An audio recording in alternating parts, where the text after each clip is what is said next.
In this video, I want to show you how we do a torch down leak repair. So this is a leak that we're having on a customer's house. We did a repair and filmed while we were doing the repair. So we don't get too many close-up shots, but this is a real life example on how we like to repair our roofs.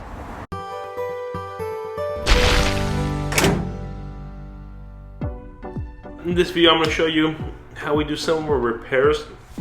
Now this is a flat roof that had a leak in the field of the roof. So what I mean by field is this is not a roof with any penetrations, or it's not a drain necessarily or anything like that. It's just the middle of the roof is leaking. You can see that there's some mastic applied there at those seams. Someone came and tried to fix this mastic, and generally speaking, that's not how we like repairing our roofs. Usually the right way is just installing a new layer of membrane over the failing membrane, over the failing joints, because mastic or sealants will only last for so long, and we like using those as a secondary layer of protection. What we're doing here, first things first, is we remove the coping tiles as you saw around the perimeter. And now what we're doing before we do install the membrane is applying a layer of asphalt primer. What this does is it coats the existing granules and really helps adhere the new asphalt layer, the new membrane, to the existing roof. So that's very important to do, not only on flashings. On flashings is crucial, but over an existing membrane, you want to do that. Prime it. You can either spray prime it or roll it. If it's a larger surfaces or large areas, sometimes we'll roll the primer out. But on small areas like this, the spray primer is a lot quicker to dry, and it's just a lot more convenient for repairs. The next thing is you just want to lay out your rolls and start torching down. You can see we start from the middle and roll out. You can do it two ways. You can either do the seams while you're at it. In this case, we're not doing the seams yet. We're just doing the field. It really is dealer's choice. Everyone has their own preference. The important thing is getting that proper bleed out. You want 1/8 of an inch to 1/4 inch, 3/8 of an inch at most of bleed out at all the seams. You can watch my other videos, and I'll show you how to properly do that. Keep in mind, torch down is as much of an art as it is a science, so a lot of it is just practice and years of experience.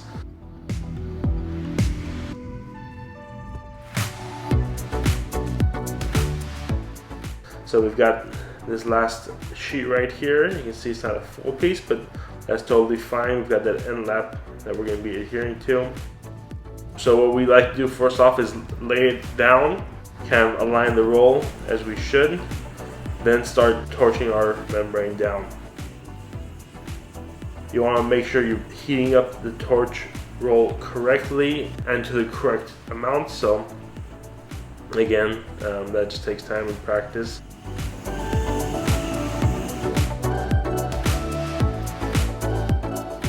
So this is kind of what the end product looks like. You've got proper bleed out on all sides, and that joint is repaired. Now what we want to do over and beyond that is mastic those seams. Whenever you have a transition between a new membrane and an existing, what we like to do is, after we're done torching, is put some mastic, reinforce it with webbing, then go ahead and put some granules over it. This acts as our secondary layer of defense, our secondary layer of protection. This is not a required or necessary step at all, but we think it's something that takes a little bit of time, an extra half hour on the job could really help in the future. So we first apply a light bed of mastic, put the webbing, which is a asphalt saturated, essentially like a fiberglass mesh, but that's asphalt saturated. We put that in, apply another thin coat of mastic over it. You don't want to go too thick. You want to be like 1/8 of an inch thick. Once we're done with that, we put some granules over it. Now one thing is, we do switch around between white mastics, like a acrylic based mastic, black mastic, which is asphalt based mastic. Then also we do use silicone and polyurethane kind of based mastics as well.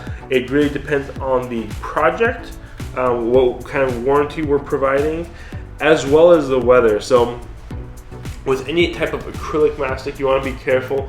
If you've got moisture or rain coming up in the next few days, you want to make sure you're not using an acrylic mastic, because those will wash off. So a lot of times in the winter when we're doing repairs, we use a black mastic.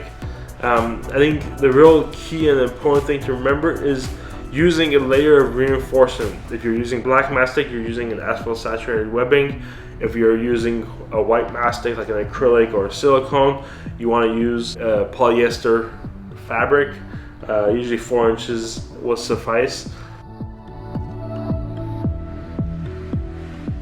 We've got that mastic applied right now, and what Rodolfo is doing is applying the granules at the seams. That serves two purposes. It's not really 100% necessary. It's a nice added step to do.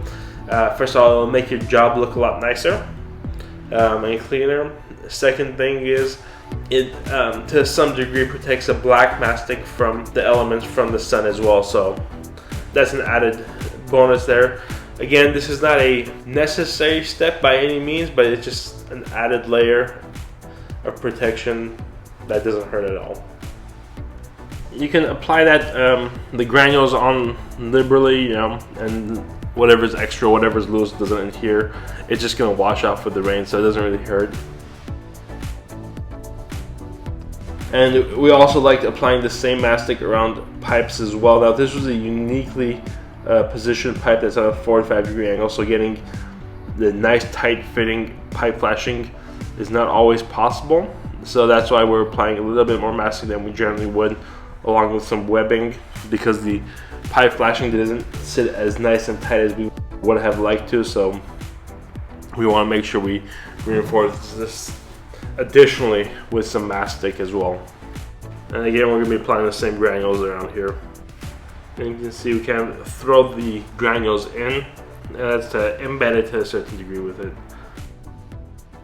And it's just a before and after. You can see those seams that were masticed. We've got the new membrane on, and this repair is going to outlast the roof really, and that's our goal with any repair that we do. We want it to last longer than the repairs do. Guys, thanks for watching. We have a lot of videos on our channel related to all types of roofing, and if I missed anything in this video, or if you have any comments on how you like to do it, let me know in the comments below.